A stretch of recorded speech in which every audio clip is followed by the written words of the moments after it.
Asriani. Saya guru SMA Negeri 2 Tapalang, Kabupaten Mamuju, Sulawesi Barat. Saya mengikuti kegiatan PPG Daljab Angkatan 1 tahun 2021 di LPTK Universitas Papua dengan NIM 202181055. Pada hari ini Senin 19 Juli 2021, saya akan melaksanakan kegiatan praktik pembelajaran untuk memenuhi ujian kinerja PPG Daljab Angkatan 1 tahun 2021 dengan membawakan materi peranan bakteri dalam kehidupan. Sekian, wassalamualaikum warahmatullahi wabarakatuh.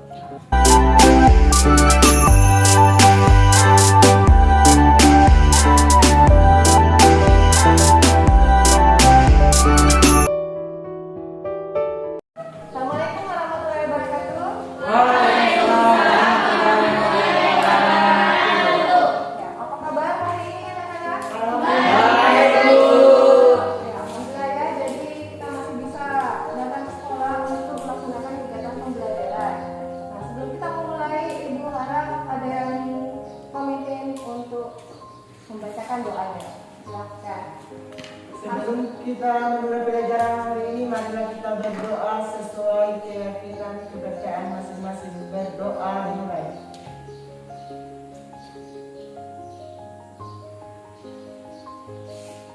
Selesai.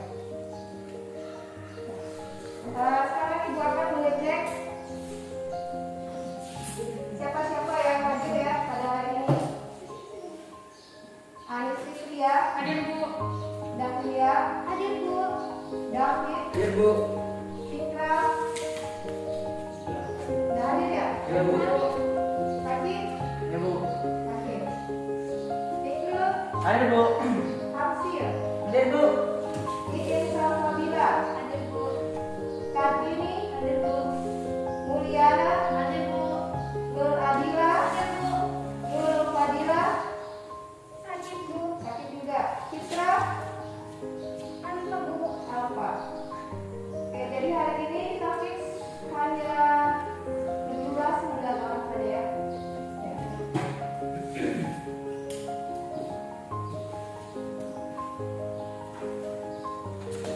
Sebelum kita mulai ya, ada satu mungkin permainan yang bisa dilakukan untuk memusatkan konsentrasi. Nah, kalau Ibu bilang satu kali. Kalau Ibu bilang satu, begini ya. Satu. Ya, bagus. Jadi mantap ya. Jadi semuanya bisa dengan tepat satu dengan satunya. Jadi artinya sudah siap untuk memulai materi kita pada hari ini. Nah, materi kita pada hari ini yaitu peranan bakteri di dalam kehidupan. Ya. Peranan bakteri dalam Kehidupan. Ya, sebelumnya, adakah yang masih ingat pelajaran yang minggu lalu itu bahasanya seperti apa? Ya, silakan. Cara hidup dan reproduksi bakteri. Cara hidup dan reproduksi bakteri. Bagaimana cara hidup dari bakteri? Berdasarkan kalau membuat makanannya, bakteri terbagi menjadi dua, yaitu bakteri autotrof dan bakteri heterotrof. Bakteri autotrof adalah bakteri yang mampu membuat makanan sendiri, sedangkan bakteri heterotrof adalah bakteri yang tidak mampu membuat makanannya sendiri. Jadi berdasarkan cara hidupnya, berdasarkan cara mendapatkan makanannya, bakteri itu terbagi atas dua, yaitu bakteri autotrof dan heterotrof. Kalau autotrof itu dia mampu menghasilkan atau membuat makanannya sendiri, sedangkan heterotrof dia tidak mampu membuat makanannya sendiri. Nah, di sini ada kata tidak mampu. Jadi bagaimana caranya bakteri supaya dia bisa mendapatkan makanannya? Ada yang masih ingat? Ya, silakan. Simbiosis. Bagaimana itu simbiosis? Simbiosis itu mendapatkan makanan dari organisme lain, tetapi tidak mampu memberikan keuntungan bagi yang ditumpanginya. Betul sekali ya. Jadi simbiosis itu dia hidup bersama dengan organisme lain.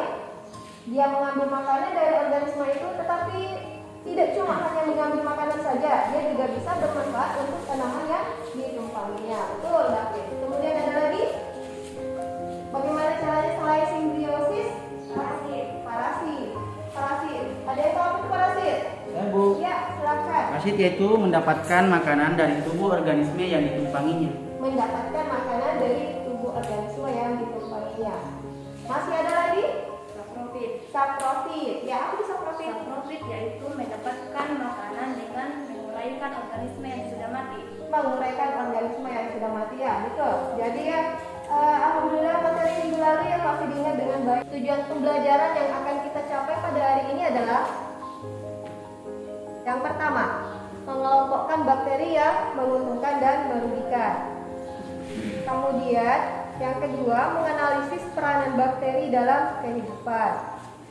Yang ketiga, menyajikan presentasi hasil diskusi mengenai hasil peranan bakteri dalam kehidupan. Kemudian yang keempat, membuat produk pangan dengan memanfaatkan bakteri. Nah, jadi di sini kita akan belajar mengenai pengelompokan bakteri yang menguntungkan dan merugikan, ya. Mana bakteri yang menguntungkan dan mana bakteri yang merugikan. Kemudian yang kedua, menganalisis peranan bakteri di dalam kehidupan. Kemudian nanti juga pada hari ini kalian akan mempresentasikan hasil diskusinya mengenai peranan bakteri dan kemudian akan membuat produk pangan dengan memanfaatkan bakteri. Pada pembelajaran kita nanti itu tetap sama seperti yang lalu-lalu, menggunakan model discovery learning. Jadi yang aktif itu siswanya, bukan gurunya. Oke, jadi siswanya itu akan berdiskusi satu sama lain. Nanti ibu akan membagikan LKPD. LKPD-nya itu sudah ada petunjuk seperti itu, silahkan dikerja sesuai dengan petunjuknya. Nanti dikerja sendiri-sendiri dulu, baru nanti berdiskusi dengan teman kelompoknya. Kemudian nanti bersiap untuk presentasi, ya. Presentasi, ya. Sebentar ibu akan membagikan. Nah, sekarang silahkan perhatikan ke depan.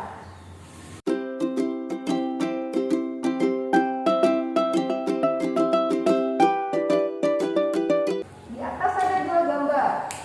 Kira-kira itu gambar apa, ya? Buah busuk. Buah busuk. Kira-kira apa yang menyebabkan buah bisa menjadi busuk? Ya? Nah, bakteri, ya. Jadi di sini nanti kita akan mencari kira-kira apa yang menyebabkan buah bisa menjadi busuk. Kita akan cermati video berikut. Kita beralih ke informasi lain menggunakan teknologi yang sederhana. Warga di sekitar bekas tempat pembuangan akhir atau TPA Babakan Kabupaten Bandung kini bisa memanfaatkan gas metan dari sisa timbunan sampah. Meski bisa digunakan sebagai bahan bakar gas sehari-hari, namun sayangnya pemanfaatan gas metan ini masih jauh dari optimal. Dinas Lingkungan Hidup Kabupaten Bandung membuat instalasi pengolahan gas metan dari timbunan sampah. Teknologi lainnya yang digunakan hanyalah blower dan filter. Bisa nyampe ke 4 km. Instalasi sederhana yang dibuat selama 3 hari oleh 10 orang ini diperkirakan bisa berfungsi selama 5 tahun dan bisa melayani hingga 300 rumah. Beli gas 3 hari sekali, dikasih sama pemerintah. Saya terima kasih. Warga lain di sekitar bekas TPA bisa menikmati hasil olahan gas metan untuk bahan bakar sehari-hari. Apa isi dari videonya? Gas metan. Nah, kira gas metannya itu terbuat dari mana, ya? Sampah. Sampah, ya. Prosesnya bagaimana? Jadi nanti sebentar ini ibu akan membagikan LKPD-nya, ya. Silakan dikerjakan secara kelompok. Ibu bagi kelompok 1 Fikrul Adila dengan IE. Kelompok 2 Hamsir dan dia dengan Kartini. Kelompok 3 David Anis dengan Mulyana. Jadi di sini kelompok 1, kelompok 2, kelompok 3. Silakan.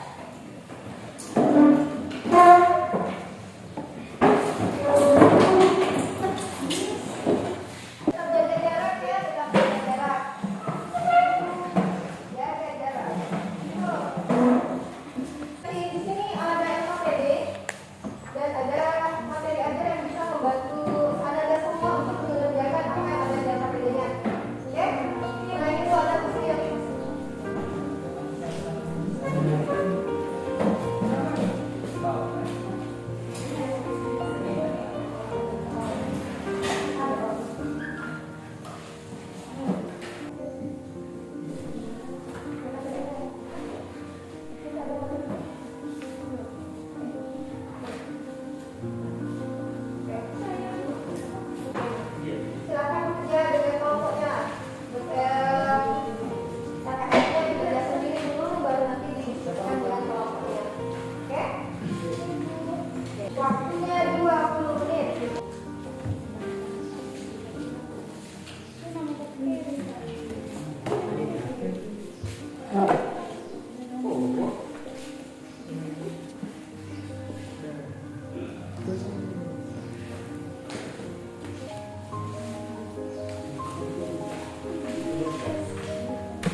bakteri menguntungkan. Entamoeba coli hidup di kolom usus besar manusia. Acinetobacter dilinum digunakan untuk pembuatan nata Streptomyces griseus menghasilkan antibiotik streptomycin. Rhizobium hidup pada bintil-bintil akar tanaman Leguminosae. Mycobacterium berperan dalam pembuatan gas metana. Sekian, assalamualaikum warahmatullahi wabarakatuh. Waalaikumsalam warahmatullahi wabarakatuh. Ya, tadi kalau Mas Hafiz sudah mempresentasikan bakteri-bakteri apa saja yang masuk dalam kelompok bakteri yang menguntungkan. Ada beberapa yang disebutkan ya. Jadi yang mau bertanya silakan. Ya, silakan saat ini. Yang seperti apa itu bintil-bintil akar? Jadi pertanyaan dari kelompok 2 yang seperti apa itu bintil-bintil akar? Kan tadi Pertanyaan dari kelompok 3. kelompok 2. Hidup pada bintil-bintil akar tanaman Leguminosae dan mampu mengikat nitrogen bebas dan udara sehingga dapat menimbulkan tanaman. Terima. Iya. Iya, Bu. Ini akar seperti ini ya.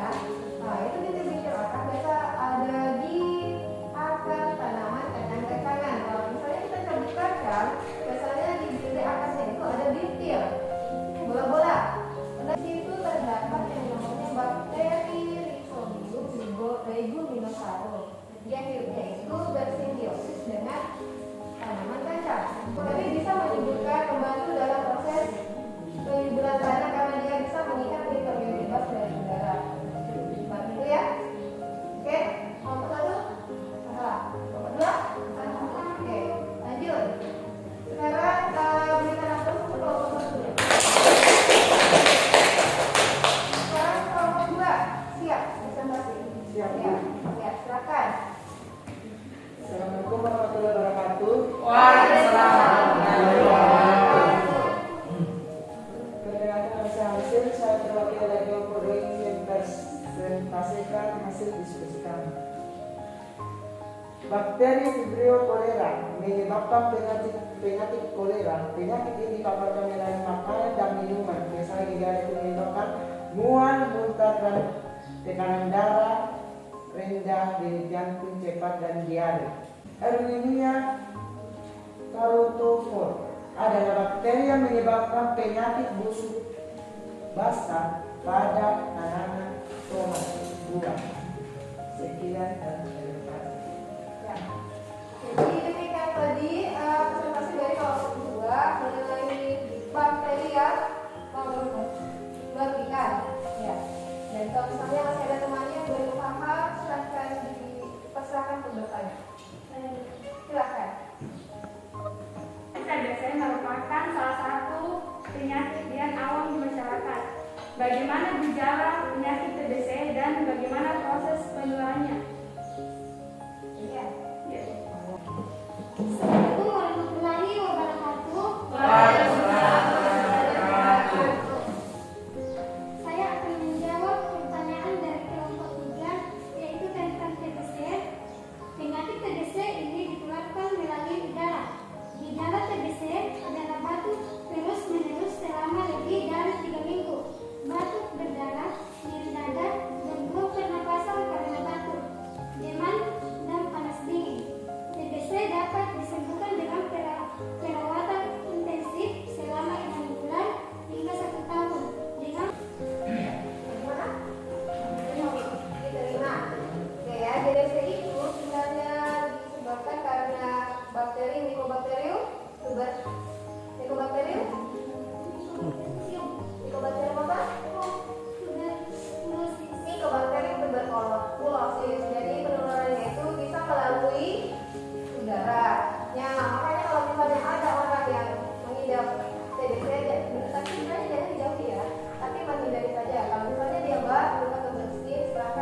ya. Kemudian satu lagi, tadi kan masih ingat tadi gambar apa ya? Di gambar pertama buah, betul. Nah, tadi ada gambar buah, betul. Nah, temannya tadi sudah menemukan apa yang bisa menyebabkan buah menjadi busuk oleh bakteri Erwinia kasih besar karena tekan ini Erwinia ya jangan ragu untuk berkata ya. Jadi betul disebabkan karena bakteri, tetapi tidak selamanya buah itu hanya busuk hanya karena bakteri ya. Mungkin ada dia berikan aplaus untuk kelompok. Sekarang kelompok 3. Silakan. Assalamualaikum warahmatullahi wabarakatuh. Kami dari kelompok 3 akan mempresentasikan hasil kerja kelompok kami. Berita viral mengenai data Dekopo mengandung plastik tidaklah benar, karena data Dekopo adalah jenis pangan yang terbuat dari air kelapa berbasis buah. Plastik yang diisukan terdapat dalam data Dekopo tersebut adalah benang serat tipis atau selulosa. Benang tipis atau selulosa ini mengandung serat tinggi yang baik untuk tubuh. Selain itu, dalam proses pembuatannya, air kelapa difermentasi dengan bantuan mikroba Acetobacter pseudomonas. Sekian, assalamualaikum warahmatullahi wabarakatuh. Waalaikumsalam. Jadi kelompok 3 ya, kelompok 3 itu membahas mengenai artikel viral yang sempat viral yang menyatakan bahwa nata Dekopo itu berasal dari plastik. Nah, katanya mereka kelompok 3 itu nata Dekopo itu bukan dibuat dari plastik, tetapi dari bahan air kelapa dengan bantuan Acetobacter pseudomonas yang bisa membentuk serat sehingga bisa membentuk serat. Serat itulah yang dikatakan sebagai plastik ya. Jadi, oke, kelompok lainnya yang bertanya silakan. Assalamualaikum warahmatullahi wabarakatuh. Waalaikumsalam warahmatullahi wabarakatuh. Saya dari kelompok 1 ingin mengajukan pertanyaan kepada kelompok 3. Bisa dijelaskan apa yang dimaksud dengan konsumen yang cerdas? Silakan. Bagaimana itu konsumen yang cerdas? Assalamualaikum warahmatullahi wabarakatuh. Waalaikumsalam warahmatullahi wabarakatuh. Baiklah, kami dari kelompok 3 akan menjawab pertanyaan dari kelompok 1, yaitu apa yang dimaksud dengan konsumen yang cerdas. Konsumen yang cerdas yaitu cek kemasan, cek label, cek izin edar, cek waktu kadaluarsa, dan tidak mudah terpengaruh oleh isu yang beredar di media sosial. Sekian dan terima kasih.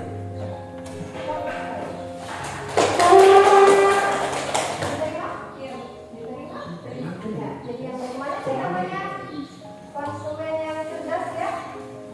Kita sebagai konsumen atau pemakai bahan makanan apapun itu, kita cuma nggak ada pokok bahan makanan apapun itu sebelum kita membeli harus diperhatikan label kemasan. Kalau kemasannya robek, ya jangan dibeli, jangan sampai ada sesuatu yang dimasukkan terus kita beli makan, nah kita yang kena. Terus jangan lupa cek tanggal kadaluarsa dari kemasan itu.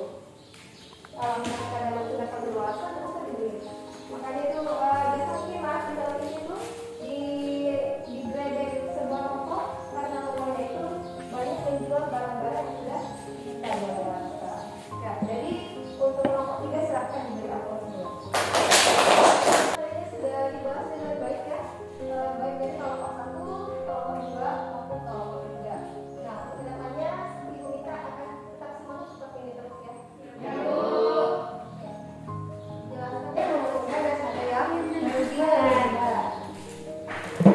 Bakteri-bakteri apa saja yang menguntungkan? Nah, contohnya di atas sudah disebutkan juga pada kelompok 1 tadi. Di atas juga ada Lactobacillus bulgaricus untuk membantu proses pembuatan Yakult. Kemudian mentega oleh Streptococcus thermophilus. Kemudian yang ketiga itu nata Decoco oleh Acetobacter pseudomonas yang sempat viral. Kemudian yang keempat Streptomyces griseus, antibiotik.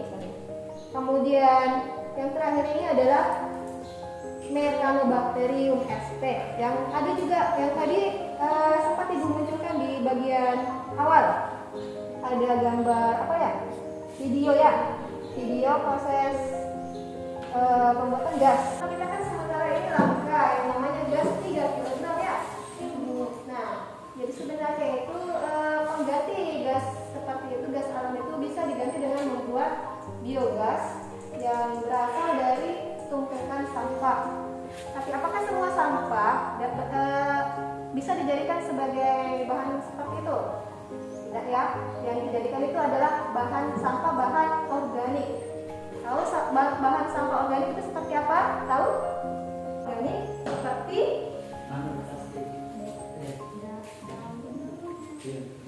ya, kembali ya, kalau anorganik itu yang plastik yang tidak bisa diurai. Kalau itu berasal dari sisa-sisa kita, bahan makanan kita, ketika apakah dimasukkan ke situ semua. Itu bisa mengurangi beban masyarakat untuk membeli gas, dapat gas gratis dari tumpukan sampah. Caranya bagaimana ya? Semoga nanti kedepannya ini bersembilan yang ada hadir di sini, semoga nanti kedepannya bisa membuat alat yang itu pasti ada selama kita mau berusaha. Nah, suatu saat nanti ya di Kapalan ini bisa ada pabrik, didirikan sebuah bangunan untuk membuat yang namanya biogas dari sampah. Ini pesan utama kita. Yang kedua ada serbet buat nanti nyaringnya. Yang ketiga ada panci buat nanti kita masak susunya. Ada garam, ada mangkok, ada sendok, dan juga ada lemon. Itu nanti bisa juga diganti sama cuka. Kita tuang susunya 1 kotak.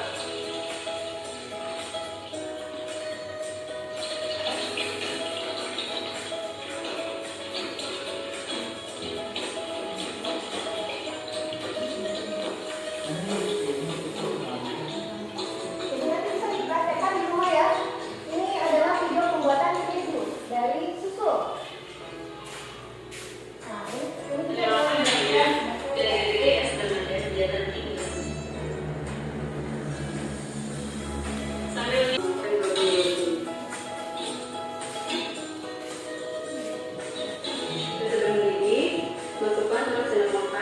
lemon atau juga bisa diganti sama cuka.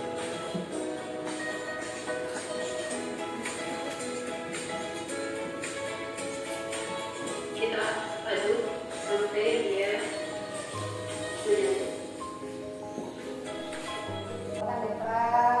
lihat tangannya.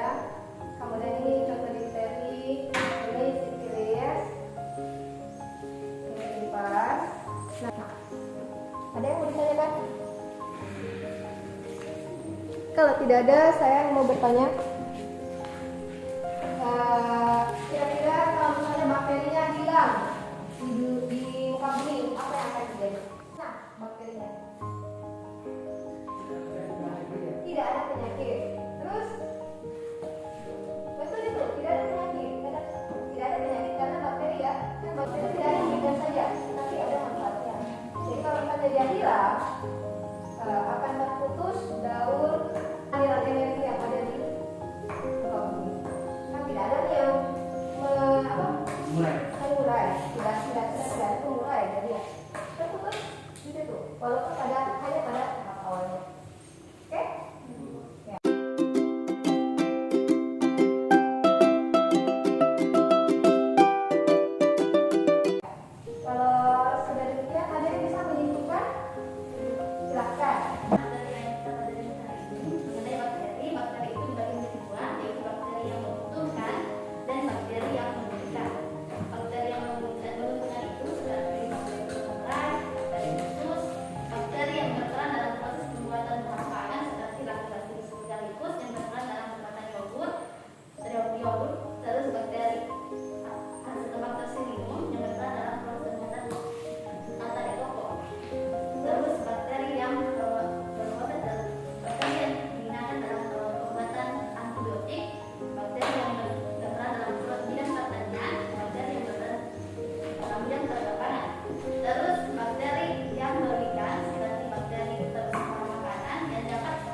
sebelum kita mengakhiri kegiatan kita pada siang hari ini, marilah kita berdoa menurut agama dan keyakinan kita masing-masing. Berdoa dimulai.